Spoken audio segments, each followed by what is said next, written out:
안녕하세요. 여러분의 삶이 눈부시게 빛나길 바라는 루나 펄스입니다. 오늘 소개해 드릴 책은 군주론입니다. 니콜로 마키아벨리 지음, 김은찬 옮김, 펴낸 곳은 현대지성입니다. 니콜로 마키아벨리는 1469년 피렌체에서 토스카나 귀족 가문의 후손이자 법학 박사인 베르나르도의 맏아들로 태어났습니다. 7살 때부터 라틴어를 배워 고전을 읽었고 특히 고대 그리스 사상가들의 글을 탐독했습니다. 1498년 6월에는 피렌체 제2서기국 서기가 되었고 이후 외교 업무를 담당하면서 프랑스, 신성 로마 제국 등 여러 지역에 파견됩니다. 파견지에서 많은 사람을 만났는데 특히 체사레 보르자에게 강렬한 인상을 받았습니다. 이 책의 모델이기도 한 그의 냉혹한 모습을 통해 마키아벨리는 정치와 권력의 속성을 깊이 인식하고 이탈리아의 현실을 냉철한 시선으로 바라보기 시작합니다. 1512년 피렌체 공화정이 몰락하고 메디치 가문이 정권을 잡자 마키아벨리는 관직을 박탈당했습니다. 이듬해에는 반란 음모로 연루되어 고문을 받고 투옥되기도 합니다. 교황 레오 10세 선출을 기념하는 대사면으로 겨우 풀려난 뒤에는 피렌체 남쪽의 농장에 머물며 지필에 몰두했고 1513년에 군주론 초고를 완성했습니다. 군주론은 필사본이 떠돌 때부터 논란거리였고 출간 뒤에는 악마의 사상이라 비난받으며 교황청 금서로 지정된 책입니다. 하지만 지금은 하버드대, 옥스퍼드대, MIT, 서울대 등 세계 유수 대학의 필독서이면서 타임과 뉴스위크가 세계 100대 도서로 선정한 책입니다. 마키아벨리는 이 책에서 군주가 권력을 얻고 유지하려면 때로는 권모술수를 써야 하며 사악한 행위도 서슴지 말아야 한다고 주장합니다. 결과가 수단을 정당화한다 라고 정리되며 마키아벨리즘이라는 용어를 낳은 이 사상은 종교와 윤리를 중시하던 유럽 사회에 큰 충격을 주었습니다. 논란이 이어지자 교황청은 군주론을 금서로 지정했지만 많은 지도자가 앞에서는 비난하면서도 뒤로는 몰래 이 책을 탐독했다고 하지요. 500년의 간극을 뛰어넘어 마키아벨리의 생생한 목소리를 조금 들어보시겠습니다.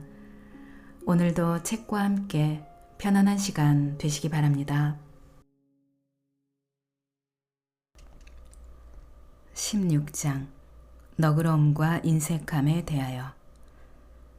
앞에서 말씀드린 첫 번째 자질부터 시작하자면 너그럽다고 여겨지는 것이 바람직할 것입니다.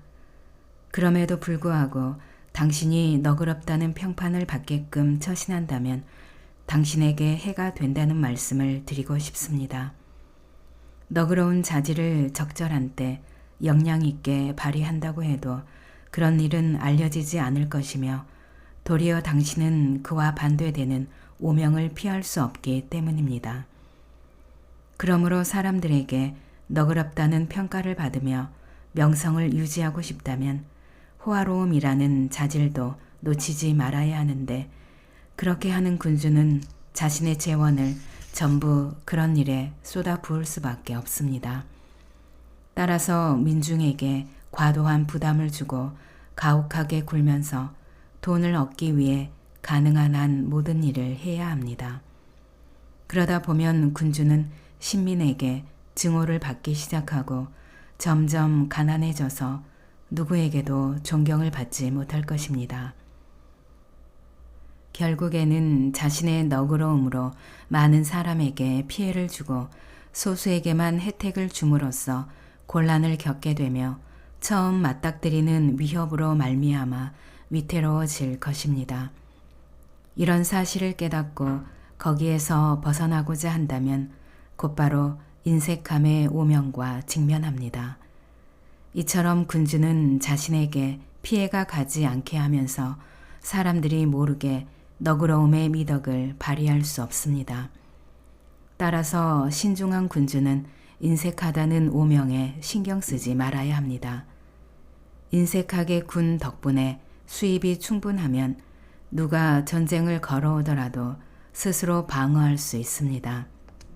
그리고 민중에게 부담을 주지 않으면서 전쟁을 치를 만한 능력이 있다는 것을 보여줌으로써 시간이 흐를수록 점점 더 너그럽다는 평가를 받게 될 것입니다. 그리하여 아무것도 빼앗지 않는 사람들, 즉 무수히 많은 이들에게는 너그럽게 굴고 아무것도 주지 않는 사람들, 즉 수가 적은 그들에게는 인색하게 굴 것입니다. 우리 시대에 위대한 일을 한 인물들은 대체로 인색하다고 여겨졌으며 그 외의 사람들은 쓰러진 것을 보았습니다. 율리우스 2세는 교황의 자리에 오르기 위해 너그럽다는 명성을 활용했는데 이후 전쟁을 치를 때는 그 명성을 유지하려고 하지 않았습니다.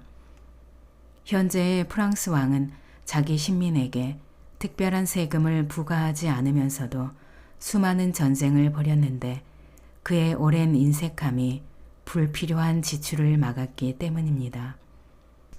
만약 현재의 스페인 왕이 너그럽다는 평가를 받았다면 그 많은 전쟁에서 승리하지 못했을 것입니다. 그러므로 군주는 신민에게서 빼앗지 않으려면, 자신을 방어할 수 있으려면, 가난해지고 멸시당하지 않으려면 어쩔 수 없이 약탈자가 되어야 합니다. 그리고 인색함의 오명과 직면하더라도 신경 쓰지 말아야 합니다. 왜냐하면 인색함이야말로 인간이 통치하게 해주는 악덕 가운데 하나이기 때문입니다. 카이사르는 너그러움으로 통치권을 장악했고 다른 사람들도 너그러웠거나 그렇게 여겨졌기 때문에 높은 지위에 올라갔다고 누군가가 말한다면 저는 이렇게 대답하겠습니다. 당신은 이미 군주가 되었거나 아니면 장차 군주가 될 것인데 전자의 경우라면 너그러움이 해롭고 후자의 경우라면 사람들에게 너그럽다고 여겨지는 것이 필요합니다. 카이사르는 로마의 통치권을 장악하고 싶어 했던 사람 중 하나였지만 만약 뜻을 이룬 뒤에도 소비를 절제하지 않았더라면 통치권을 잃었을 것입니다. 지극히 너그럽다고 여겨진 많은 군주가 군대를 이끌고 위대한 일들을 했다면서 누군가 반박한다면 저는 이렇게 대답하겠습니다. 군주는 자신과 신민의 소유를 쓰거나 아니면 다른 사람의 소유를 쓰는데 전자의 경우라면 인색해야 하고 후자의 경우라면 너그러움에 어떤 부분도 소홀히 하지 말아야 한다고 말입니다. 그리고 전리품과 약탈과 배상금으로 먹고 사는 군대를 이끄는 군주는 다른 사람들의 소유를 가지고 너그럽게 굴 필요가 있습니다. 그렇지 않으면 병사들이 따르지 않기 때문입니다. 당신이나 신민의 것이 아닌 재물은 너그럽게 베풀 수 있습니다. 키루스, 카이사르, 알렉산드로스가 그랬던 것처럼 말입니다. 다른 사람이 가진 것을 쓰면 당신의 명성을 빼앗지 않고 오히려 덧붙이지만 오로지 당신이 가진 것만 쓰는 행위는 당신을 해치기 때문입니다. 너그러움처럼 자기 자신을 소비하는 것은 없으며 따라서 당신은 가난해지고 멸시를 당하거나 아니면 가난에서 벗어나기 위해 탐욕스럽고 가증한 인물이 됩니다. 군주는 특히 멸시당하고 증오받는 것을 경계해야 하는데 너그러움은 그 두 가지 모두를 이끌어갑니다. 그러므로 인색하다는 평판을 받아 오명은 쓰되 증오를 받지 않는 것이 탐욕스러운 평판을 받아 오명을 입는 것은 물론 증오까지 직면하는 것보다 현명합니다. 17장 잔인함과 자비로움에 대하여 그리고 사랑받는 것은 두려움의 대상이 되는 것보다 나은가 아니면 그 반대인가. 앞에서 언급한 다른 자질들로 넘어가자면 모든 군주는 잔인하지 않고 자비롭다는 평가를 받아야 하겠지만 그럼에도 불구하고 잘못된 방식으로 자비를 베풀지 않도록 주의해야 한다는 말씀을 드리고 싶습니다. 체사레 보르자는 잔인하다고 여겨졌습니다. 하지만 그는 잔인함 덕분에 로마니아 지방에 질서를 세우고 통일했으며 그곳을 평화롭고 충성스럽게 만들었습니다. 그의 행동을 고려해 보면 그가 피렌체인들보다 훨씬 자비로웠다는 사실을 알 수 있습니다. 피렌체인들은 잔인하다는 평판을 피하기 위해 피스토이아가 파괴되도록 놔두었기 때문입니다. 그러므로 군주가 신민을 하나로 묶고 충성스럽게 유지하려면 잔인하다는 오명에 신경 쓰지 말아야 합니다. 약간의 본보기를 보여준다면 지나친 자비로움 때문에 살인이나 강탈이 난무하는 무질서를 방치한 사람들보다 훨씬 더 자비로워질 것입니다. 후자는 공동체 전체를 해치지만 극소수를 처벌하면 몇몇만 해치기 때문입니다.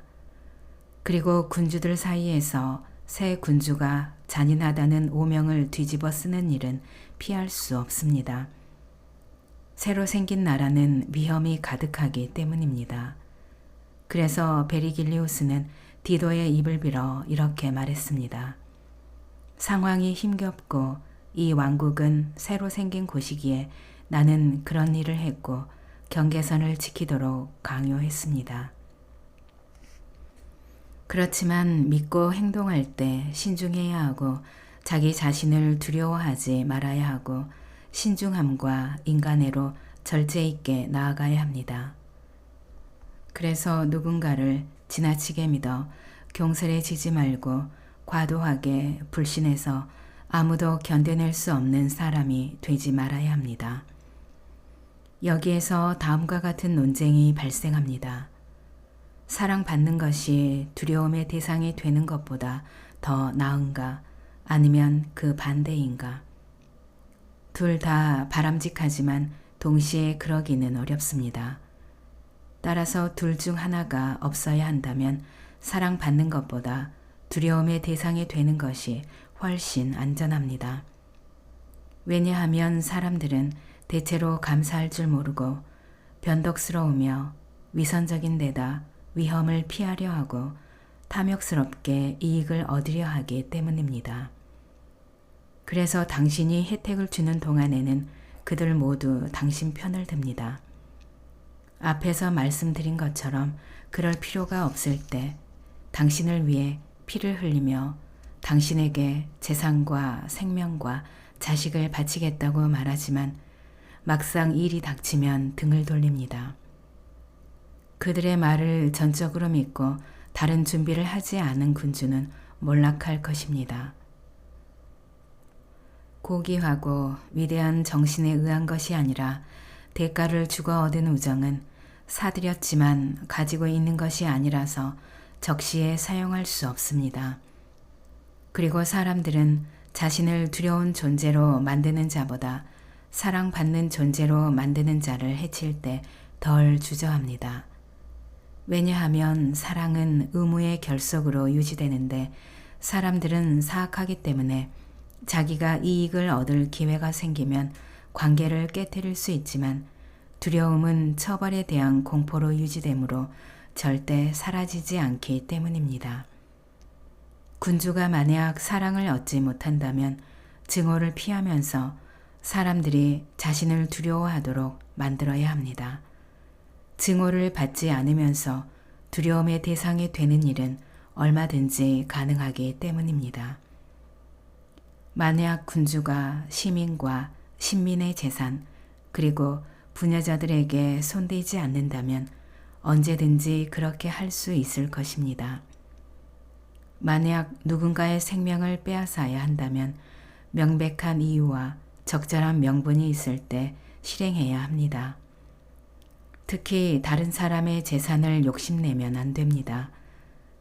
왜냐하면 사람들은 재산을 잃은 것보다 아버지의 죽음을 더 빨리 잊기 때문입니다. 게다가 재산을 빼앗을 명분은 언제라도 찾을 수 있고 강탈로 시작한 사람은 언제나 다른 사람의 소유를 빼앗을 명분을 찾습니다. 반면에 생명을 빼앗을 명분은 드물고 더 빨리 사라집니다. 군주가 군대와 함께 있으며 많은 병사를 통솔하고 있다면 잔인하다는 평판에 대해 신경 쓰지 말아야 합니다.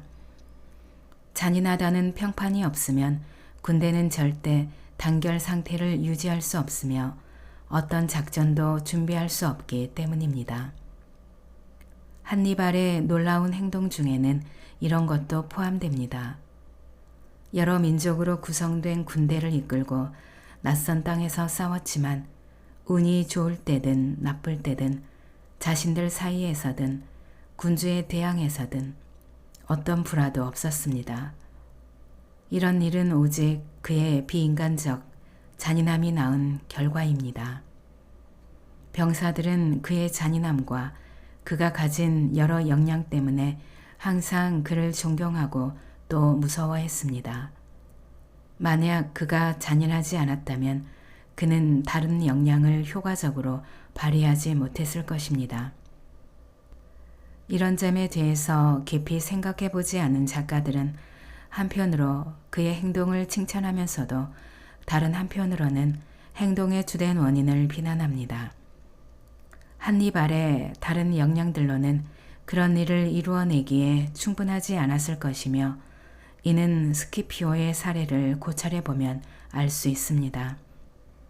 그는 단지 자신의 시대뿐만 아니라 지금까지 알려진 모든 기억에서 아주 탁월한 인물로 평가받았지만 그의 군대는 스페인에서 반란을 일으켰습니다. 그가 지나치게 자비로운 나머지 군사 규율을 유지하는데 걸맞은 수준보다 더 큰 방종을 병사들에게 허용했기 때문입니다. 이 일로 피비우스 막시무스는 언론에서 그를 비난하며 로마 군대를 타락시킨 자라고 불렀지요. 그리고 로크리 사람들이 스키피오의 지방 총독에게 약탈을 당했는데도 스키피오는 복수하지 않았고 오만한 지방 총독에게 조처를 하지 않았습니다. 모든 사태는 그의 안이한 성격에서 비롯되었습니다. 언론에서 누군가가 스키피오를 변호하면서 실수를 교정하는 것보다 실수를 하지 않는데 능숙한 사람이라고 말했을 정도입니다. 만약 그런 식으로 명령권을 유지했다면 시간이 흐르면서 스키피오의 명성과 영광은 훼손되었겠지만 원로원의 통제 아래 살면서 그처럼 해로운 자질은 감추어졌을 뿐만 아니라 그에게 영광이 되었습니다. 그러므로 두려움의 대상이 되는 것과 사랑받는 것에 대한 논의로 돌아와 결론을 말씀드리자면 사람은 자신의 의지에 따라 누군가를 사랑하고 군주의 의지에 따라 군주를 두려워하기 때문에 현명한 군주라면 다른 사람의 선택이 아닌 자신의 선택을 토대로 삼아 행동해야 합니다. 다만 앞에서 말씀드린 것처럼 증오를 피하려고 노력해야 합니다.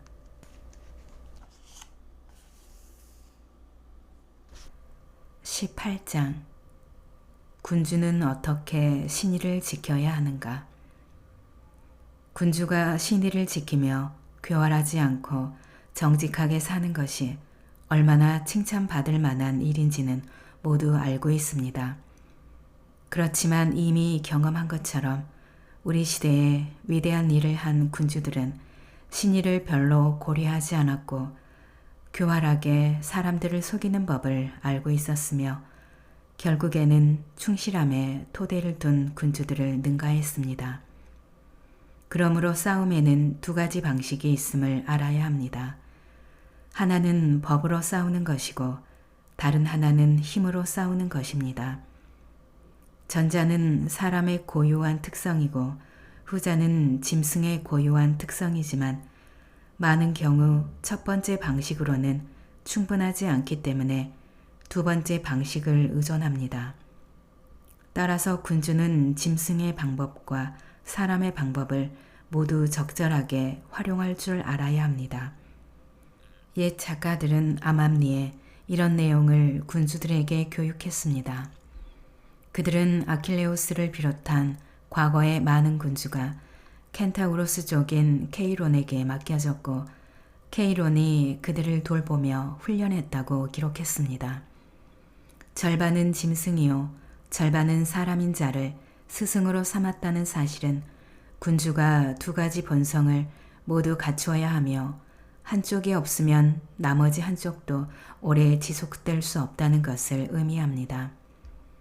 그러니까 군주는 짐승의 방법을 쓸 줄 알아야 하는데 그 중에서도 여우와 사자를 모방해야 합니다. 사자는 덫으로부터 자신을 지키지 못하고 여우는 늑대 앞에서 꼼짝도 못하기 때문입니다. 따라서 덫을 알려면 여우가 되어야 하고 늑대를 쫓아내려면 사자가 되어야 합니다. 단순히 사자에 의존하는 사람들은 이런 사실을 이해하지 못합니다. 그러므로 신중한 군주는 신의를 지키는 것이 자기에게 불리하거나 신의를 약속한 이유가 사라졌을 때 신의를 지킬 수 없을 뿐더러 지켜서도 안 됩니다. 만약 사람들이 모두 착하다면 이런 권고는 바람직하지 않을 테지만 사람들은 사악할 뿐만 아니라 당신에게 신의를 지키지 않습니다. 따라서 당신도 그들에게 신의를 지키지 말아야 합니다. 군주에게는 신의를 지키지 못한 것을 둘러댈 합당한 이유가 있습니다. 이에 대해서는 근래의 숱한 예를 제시할 수 있고 얼마나 많은 평화, 얼마나 많은 약속이 신이 없는 군주들 때문에 헛것이 되고 무효가 되었는지 증명할 수 있습니다. 또한 여우의 방법을 쓸 줄 알았던 사람이 더 큰 성공을 거두었습니다. 하지만 그런 성격을 잘 둘러댈 줄 알아야 하며 능숙한 사기꾼이자 위선자가 되어야 합니다. 사람들은 무척 단순하며 눈앞의 필요에 복종합니다. 따라서 속이는 사람은 언제나 속는 사람을 찾게 됩니다. 저는 최근에 일어난 한 가지 사례에 대해 침묵하고 싶지 않습니다. 알렉산드르 6세는 사람들을 속이는 것 외에 다른 일은 전혀 하지 않았고 생각해 본 적도 없었으며 언제나 속일 수 있는 대상을 찾아냈습니다. 그런 일을 그만큼 설득력 있게 단언하거나 강하게 맹세하면서 주장한 사람은 이제껏 아무도 없었습니다. 그는 약속을 지키지 않았습니다.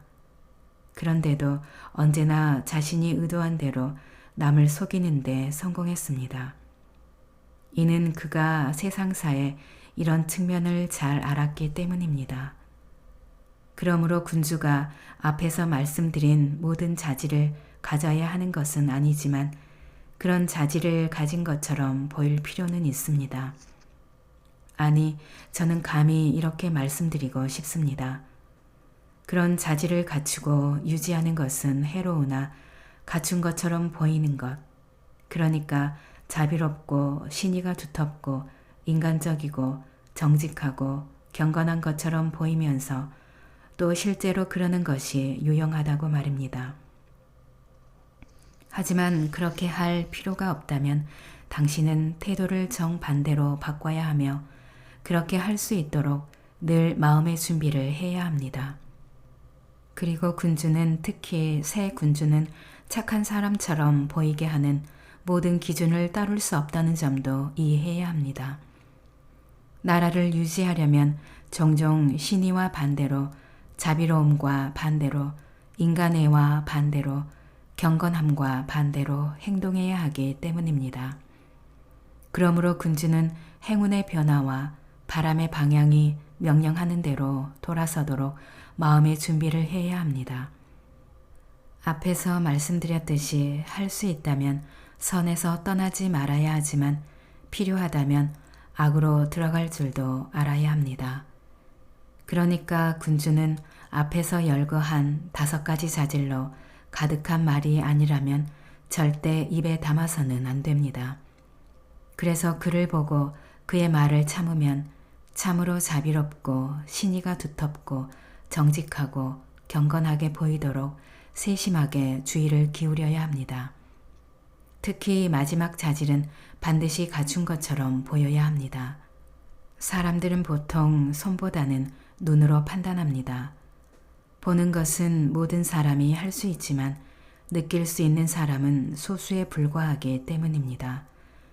모든 사람은 당신을 볼 수 있지만 당신의 실제 모습은 소수만 느낄 수 있습니다. 그들은 자신들을 보호하는 국가의 위험과 함께 있는 다수의 의견에 감히 반대하지 못합니다. 그리고 모든 사람의 행위, 특히 법정에서 호소할 수 없는 군주들의 행위에 대해서는 결과를 보고 판단합니다. 그러므로 군주가 나라를 얻고 유지하면 그의 수단은 언제나 명예롭다는 평가를 받고 그는 모두에게 칭찬을 듣습니다. 왜냐하면 민중은 겉으로 보이는 것과 일의 결과에 끌리기 때문입니다. 그리고 세상 사람들의 다수가 민중이며 그들이 의지할 곳을 찾는다면 소수가 설 곳이 없습니다. 이름을 거론하지 않는 것이 좋을 법한 오늘날의 어떤 군주는 평화와 신의 말고 다른 것을 설교하지 않습니다. 하지만 그는 그 2가지에 가장 적대적입니다. 만약 그가 둘 중 하나를 준수했다면 명성이나 나라를 여러 번 잃었을 것입니다. 23장 아첨꾼을 어떻게 피할 것인가. 간과할 수 없을 만큼 중요한 주제가 있습니다. 군주가 신중하지 않거나 훌륭한 관리를 선출하지 못하면 피하기 어려운 실수입니다. 그것은 바로 궁정에 가득한 아첨꾼입니다. 자기 일에 만족한 나머지 자기 기만에 빠진 사람은 아첨이라는 전염병에서 자신을 보호하기 어렵습니다. 또한 그렇게 하려고 하면 경멸을 받게 될 위험에 부딪힙니다.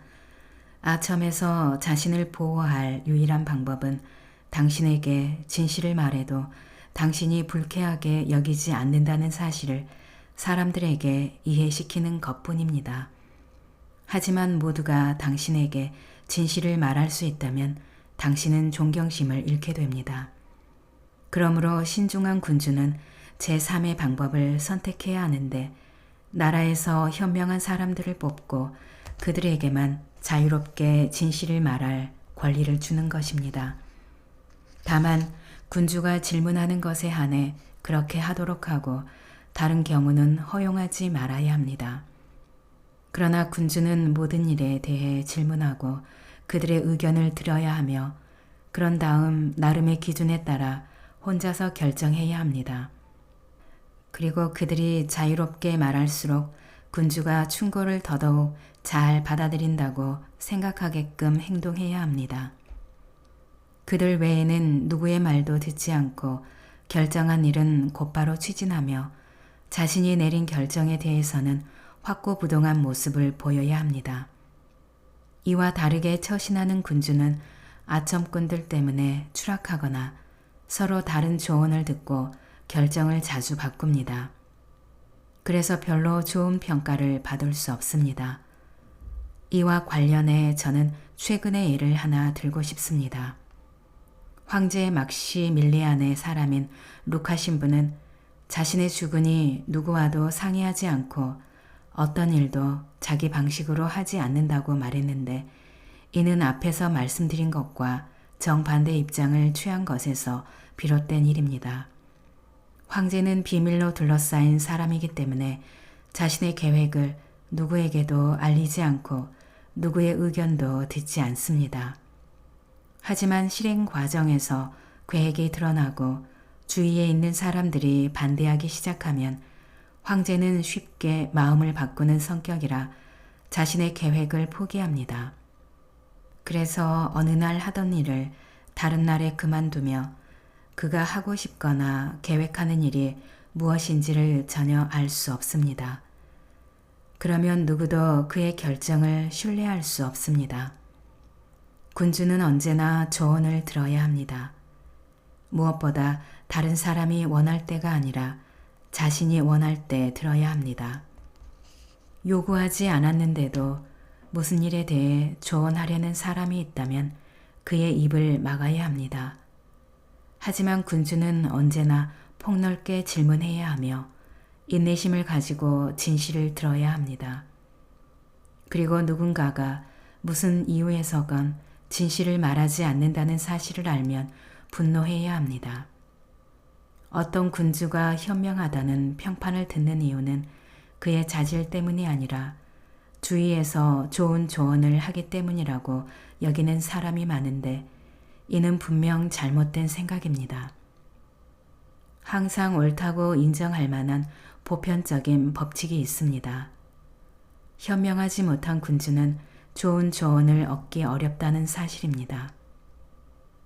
군주가 우연히 모든 면에서 군주를 조종할 만큼 신중한 사람에게 자신을 맡기지 않는다면 말입니다. 그런 경우 적절한 조언을 받기는 하겠지만 오래가지는 못할 것입니다. 그 조종자가 짧은 시간 안에 나라를 빼앗을 것이기 때문입니다. 하지만 한 사람 이상에게 조언을 구한다면 현명하지 못한 군주는 절대로 통합된 조언을 얻을 수 없을 것이며 자신의 힘으로는 하나로 모을 수도 없을 것입니다. 좋은 자들은 각자 자신의 이익만을 생각할 것이 뻔하고 군주는 그것을 알아차리거나 바로잡을 줄도 모를 것이기 때문입니다. 그리고 그들은 달라질 수 없습니다. 왜냐하면 사람들은 어떤 필요에 따라 착해지지 않는 한 언제든지 당신에게 사악하게 굴 수 있기 때문입니다. 그러므로 좋은 조언은 누가 하든 관계없이 군주의 신중함에서 비롯되며 군주의 신중함이 좋은 조언에서 비롯되는 것은 아니라고 결론 지을 수 있습니다.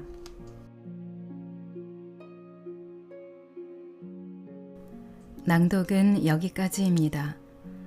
여러분의 구독과 좋아요, 댓글은 저에게 큰 힘이 되는 거 아시죠? 오늘도 끝까지 들어주셔서 감사합니다.